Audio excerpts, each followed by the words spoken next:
Hello, my name is Robert Behrens. This is the second Fundamentals of Aero assignment for Dr. Ospace's class in fall 2023. This is going to be the flow over a flat plate, the same flat plate dimensions from the assignment. So, of course, we need fluent. And then we'll go to geometry and we want design modeler.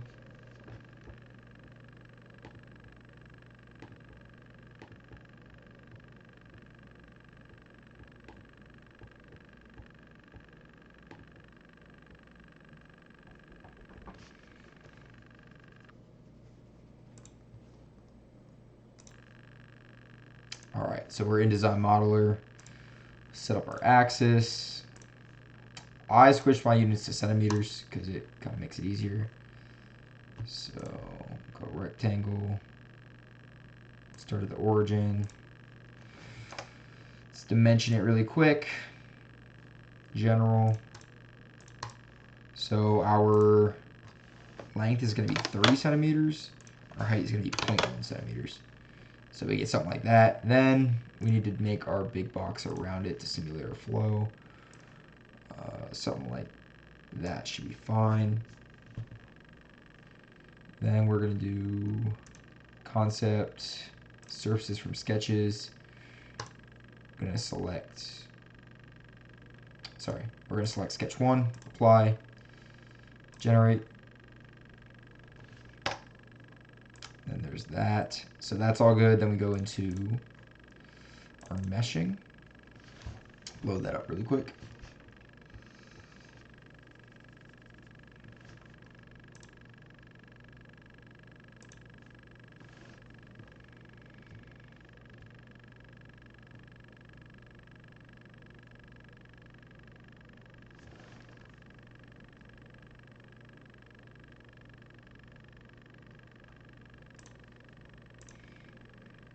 All right, so our meshing loaded up.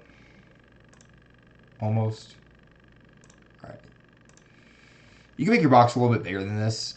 This is a little bit small for the project, but it should be fine. So I'm going to generate our mesh really quick, just see what it looks like, because I like to do that.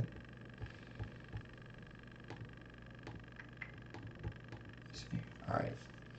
So we can see our mesh looks like that. Pretty ugly. We're going to insert a method. Select our geometry. I like triangles. Generate that really quick. Now we got something a little bit prettier. We are going to insert inflation. So this is our geometry. Now we're going to go in here and we want to select our boundaries. We're going to hold shift. We're going to hold control and select these boundaries. So you want to get all 4. Zoom in right here. And I'm just right clicking to make a box to zoom in. We're going to apply that. Let me see. We're going to need, I did 10 layers. So then we'll have 10 layers of inflation. See how that looks. Yeah, that looks pretty decent. And then we're also going to want edge sizing. So we'll insert sizing.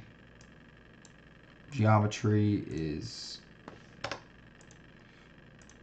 going to be these edges. So control, again, same exact thing we just did. Boom. Apply. And I did 0.003 for my edge sizing. I think. No, sorry, I did 0.001. That's why it looks different. Yeah. Then we'll generate. So that's looking pretty good, but we'll make the whole mesh a little bit smaller just to get some better refinement. I did 0.003. Again, my box on my project was a little bit bigger than the one we're doing right now, but it should honestly work fine. This is probably adequate. It'll just take less time to mesh, which is Good for us in our video.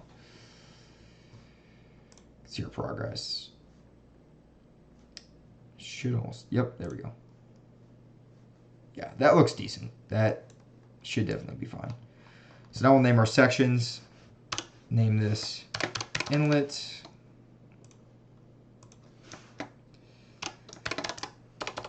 Outlet.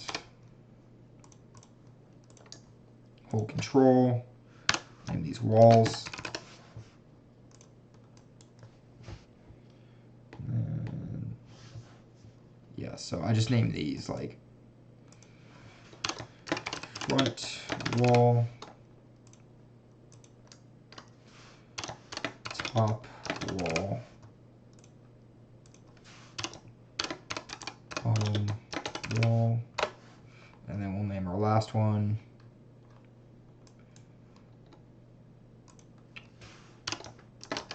rear wall. Okay, we'll go back to Workbench. We're going to right click, update our geometry. We're going to go to Setup. As always, double precision, 4 solver processes. We'll start that.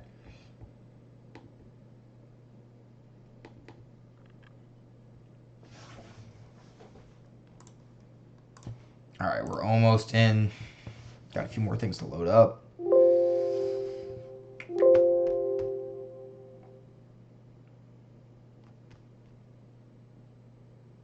Mesh is loaded.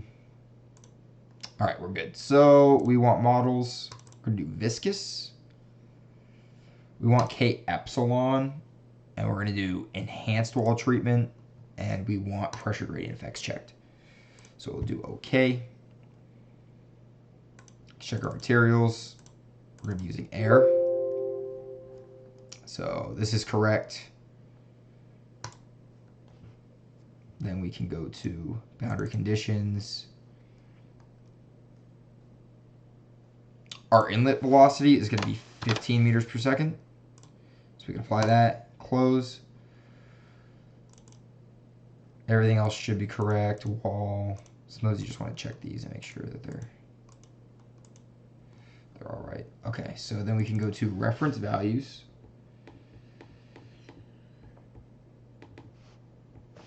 And we're going to compute from inlet.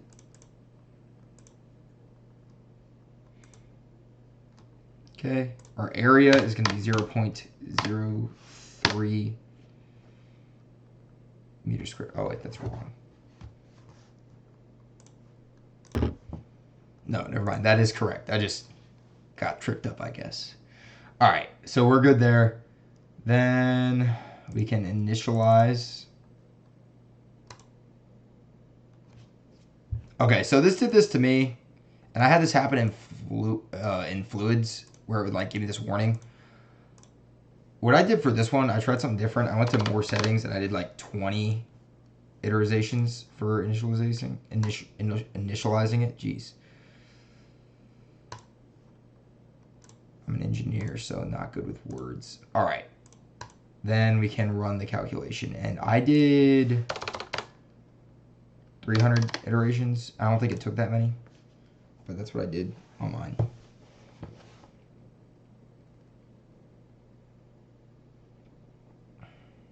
All right, we're gonna let this go really quick and I'll be right back.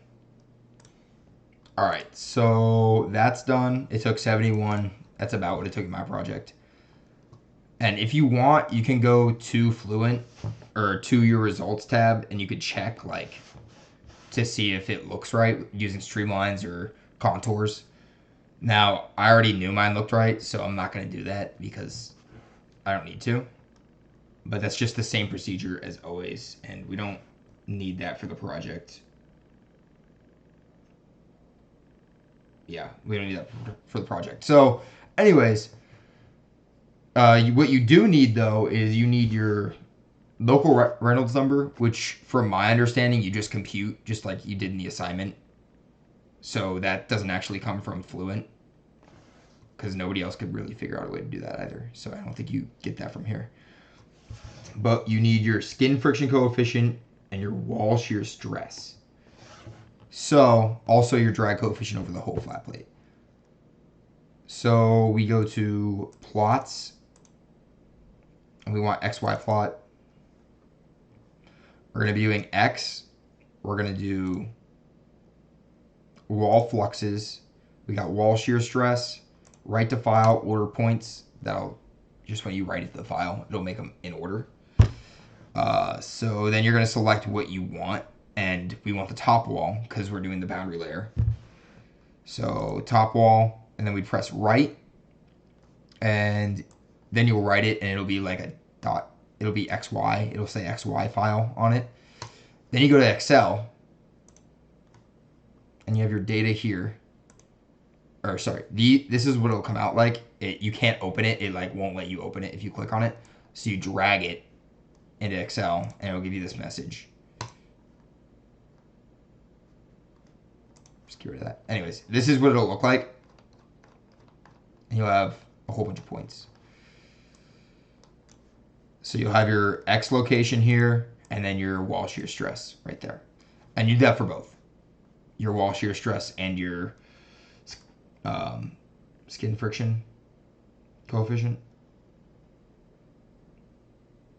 Yeah. You do that for both. Let's see. So see, you can go skin friction coefficient and print that. And that does that. And then for your coefficient of your drag coefficient, what you can do is you can go to reports, forces. Drag, of course, is going to be an X. You're going to select all your walls, not this one because that's your top and bottom walls of your box. Forces, print, and then you have total forces, coefficient. And that's pretty much the whole project. Thank you for watching.